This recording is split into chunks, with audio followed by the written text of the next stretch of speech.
নমস্কার বন্ধুরা, আজকে একটা ভালো নিরামিষ রেসিপি আজকে শেয়ার করব। চাল কুমড়োর সাথে ছোলার ডালের বড়া দিয়ে রেসিপি আজকে আপনাদের শেয়ার করব। তো আমার মিসেস এটা করছে, আমি মিসেসকে চাল কুমড়ো কেটে দিয়েছি।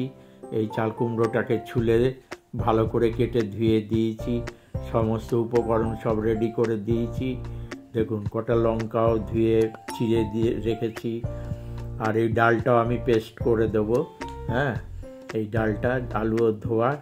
আমার মিসেস রান্না করছে, দেখুন। কড়াইটাকে আসলে এখানে 100 গ্রাম ছোলার ডাল ছিল। 100 গ্রাম ছোলার ডালের মধ্যে 2 মুঠো যে চাল আমরা ভাতে খাই, ওর মধ্যে 2টো লঙ্কা দিয়ে পেস্ট করে নিয়েছিলাম ডালটাকে। ওটা দিয়ে এখন বড়াটাকে রেডি করছি। এই বড়াটা খুবই মুচমুচে হয়, বড়াটা খেতেও অসাধারণ লাগে। এই বড়া দিয়ে আপনি প্লেন ডাল দিয়ে যদি ভাত খান সেটাও খুব সুন্দর লাগে। ছোলার ডালের বড়া না খুবই টেস্টি হয়। একদম সম্পূর্ণ এটা নিরামিষ রেসিপি, একদম নিরামিষ দিনে এটা পুরো বানাতে পারেন আপনারা। এটা খুবই টেস্টি হয় খাবারটা। চাল কুমড়ো দিয়ে এই দেখুন বড়াটাকে লাল লাল করে ভেজে ফেলছি।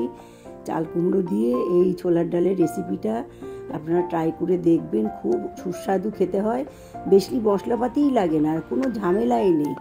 শুধু ডালটা যখন ভেজাবেন, আমি 4 ঘন্টা আগে ডালটাকে ভিজিয়ে রেখেছিলাম, 4-5 ঘন্টা আগে। ওর মধ্যে 2 মুঠো খাবার যে চালটা, ওটা আমি ভিজিয়েছিলাম, তাহলে বড়াটা একটু মুচমুচে হয়। এই দেখুন, বেশ বড়াটা আপনি শুধু মুখেও যদি খান এটা তাও ভালো লাগবে। কিন্তু এই সবসময় একঘেয়ে তরকারি, চাল কুমড়োর তরকারি তো ভালো লাগে না। এটা আমি নিজের মন থেকেই, পুরো আমার নিজস্ব রেসিপি, এটা মন থেকেই আমি করেছি। এই দেখুন বড়াটা পুরো কমপ্লিট হয়ে গেল। এই বড়া দিয়ে আপনি বড়াটা এই দেখুন পুরো রেডি হয়ে গেছে, লাল লাল করে ভেজে নিয়েছি। আর 2-1টা আছে, ওটাকে ভাজতে হবে। ভেজে তারপরে চাল কুমড়োটার কোনো 2 রকম, শুধু জিরে ধনে ছাড়া আর কাঁচা লঙ্কা ছাড়া, এর মধ্যে বেশি কোনো মশলাই নেই। এত হালকা হয় খেতে।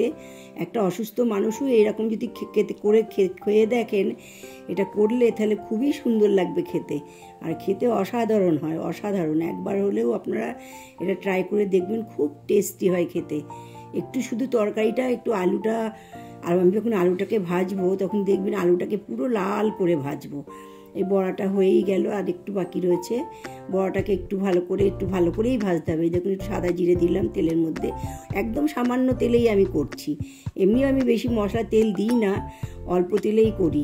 একটু 2টো তেজপাতা দিলাম, একটু দেখুন জিরেটার প্রায় ভাজা গন্ধ আসলেই এবার আলুটাকে আমি ছেড়ে দেবো। হ্যাঁ, আলুটাকে একটুখানি ভালো, প্রত্যেক তরকারিতেই একটা আপনাদের ছোট্ট টিপস দিচ্ছি, আলুটাকে যদি ভালো করে ভেজে নেন না, তাহলে তরকারির টেস্টটাই হয় অন্যরকম।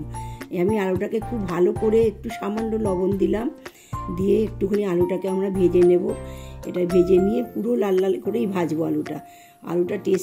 একটুখানি সামান্য হলুদ দিলাম কালার হওয়ার জন্যে। আলুটা কালারও হবে, আবার ভালো ভাজাও হবে। খুব কড়াকড়ি আমি লাল লাল করে আলুটাকে ভেজে নেব। আলুটাকে এমনভাবে ভাজবো যাতে অর্ধেক আলুটা হয়ে যায়। এই দেখুন পুরো সম্পূর্ণ আলু হয়ে গেছে। এবার 2টো কাঁচা লঙ্কা আর চাল কুমড়োটাকে আমি দিয়ে দিচ্ছি। এবার চাল কুমড়োটাকে দিয়ে একটু ভালো করে কষাতে হবে। অল্প অল্প করে সামান্য গরম জল দেব। চাল কুমড়ো দিয়ে জল বেরোয়, কিন্তু এখনকার চাল কুমড়ো তো ভালোই, আপনার একটু জলটা বেশি বেরোয় না। তাও একটু চাল কুমড়োটা একটু শক্ত হয়, লাউ যেমন একটু নরম হয়, চাল কুমড়োটা একটু শক্ত হয়, ওই জন্য একটু জল লাগবে বেশি। জল বেরোবে, কিন্তু অত্যাধিক জলটা বেরোয় না। এরমভাবে ডুমো করে কাটলে জলটা অল্পই বেরোয়। এরকম একটু জিরে আর ধনে আমি খুব শুকনো খোলায় ভেজে রেখেছিলাম, সেটাকে অল্প একটু সামান্য হাফ চামচ করে জিরে ধনে ভাজা দিয়ে আমি এটাকে এবার এটাকে একটু কষাবো, ভালো করে কষাবো। একটু সামান্য জল দিলাম, দিয়ে একটু ভালো করে এটাকে কষিয়ে চাপা দিয়ে এর উপরে জল দেব, থালার উপরে চাপা দেব, দিয়ে জল দিয়ে জিনিসটাকে সম্পূর্ণ গরম জলে, যখন যে রান্নাই করবে যদি গরম জল ইউজ করেন না, খাবারের টেস্টটাই অন্যরকম হয়ে যায়। আমি সবসময় সব তরকারিতে গরম জল ইউজ করি। দেখুন এরকম কষাতে সামান্য লবণ দিলাম। লবণটা আপনারা টেস্ট অনুযায়ী দেবেন, যে যেমন খান।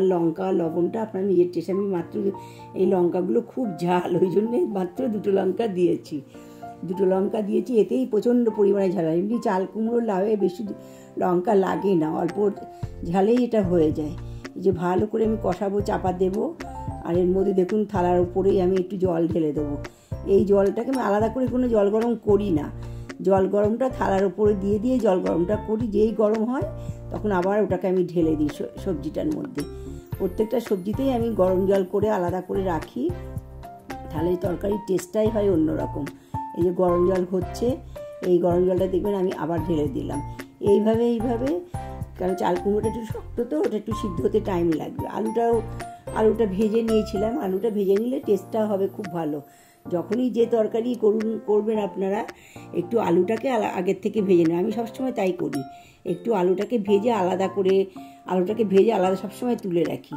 আলুটাকে কড়া করে ভেজে যদি মাছের ঝোল করেন না, ওটাও খুব সুন্দর টেস্টি হয়। এ দেখুন আবার একটু গরম জল দিলাম। এই যে গরম জল না, এটা ঠান্ডা জল দিয়েছি, এটা হলো ঠান্ডা জল, এটা গরম হয়ে যাবে আর কি। এই গরম জল হবে, এই আবার ঢেলে দিয়েছি গরম জল। এইভাবে জিনিসটা ফুটবে ভালো মতন, ফুটে সিদ্ধ হয়ে গেলে যখন দেখবেন ভালো মতন সিদ্ধ হয়ে গেছে, তো সিদ্ধই হয়ে এসছে প্রায়, একটু সিদ্ধ হয়ে এসছে, দেখছি প্রায় হয়েই এসছে। আর একটু হবে সামান্য, চাল কুমড়োটাই একটু সিদ্ধ হতে বাকি আছে আর কি। একটু ভালো করে জিনিসটা কষিয়ে রান্না করলে খুবই টেস্টি হয়।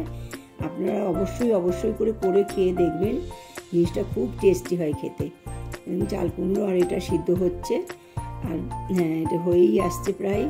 এই দেখুন এবার সিদ্ধ হয়ে গেছে, আমার রান্নাটা একদমই সিদ্ধর মুখে হয়ে গেছে, আর বেশি টাইম লাগবে না। এবার হয়েই এসছে আমাদের রান্নাটা করতে, খেতে অসাধারণ হয়, অসাধারণ।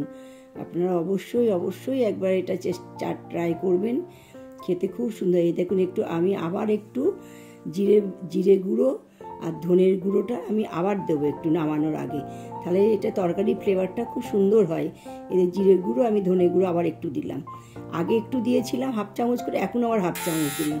তাহলে এই সবজিটা খেতে অসাধারণ সুন্দর হয়, খেতে এত অপূর্ব হয় না। এবার একটু সামান্য চিনি দিলাম, মানে একটু চিনিটা দিলে, নিরামিষ সবজি তো চিনিটাকে দিলে অন্যরকম স্বাদই হয়, এত সুন্দর স্বাদ হয় কি বলবো। নিরামিষ তরকারিতে একটু চিনি অবশ্যই লাগে। হ্যাঁ, এবার বড়াগুলো ভেজে রেখেছিলাম, সেই বড়াটাকেও আমি দিয়ে দিলাম। দেখুন বড়াটাকে আমি দিচ্ছি, হ্যাঁ বড়াটাকে আমি দিয়ে দিয়েছি।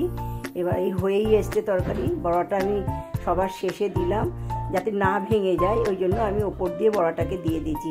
এটা বেশি না, বড়াটাকে দিয়ে আপনি 2-3 মিনিট ফোটাবেন। একটু ধনের পাতা দিলাম, একটু ধনের পাতা দিয়েছি, ধনের পাতা দিলে আলাদাই একটা টেস্ট হবে। একটু নামানোর সময় একটু ধনের পাতা দিয়েছি, এই ধনের পাতা দিয়েছি, ব্যাস ধনের পাতা দিলাম, দিয়ে একটু সামান্য 1 মিনিট মতন ফোটাবো। 1 মিনিট মতন ফোটালেই আমার হয়ে যাবে, আর বেশি সময় লাগবে না, 1 মিনিট মতন। এই হয়ে গেছে প্রায়, খাবারের জন্য প্রায় রেডি হয়ে গেছে পুরো সবজিটা। একটু নামানোর সময় সামান্য একটু চিনি দিয়েছি, মিষ্টি দিলেও অসাধারণ একটু লাগে নিরামিষ তরকারিতে, একটু মিষ্টি দিলে ভালো। দেখুন খাবারের পরিবেশনের জন্য পুরো প্রস্তুত হয়ে গেছে। নমস্কার, ভালো থাকবেন, অবশ্যই একবার এটা ট্রাই করবেন। তো বন্ধুরা, আশা করি আপনাদের ভালো লাগবে। আগামী ভিডিওতে আরও ভালো টিপস নিয়ে আসব, আমাদের সঙ্গে থাকুন, আর বেশি করে শেয়ার করবেন আর সাবস্ক্রাইব করে আমাদের সাথে থাকবেন। আগামী ভিডিওতে দেখা হবে। নমস্কার।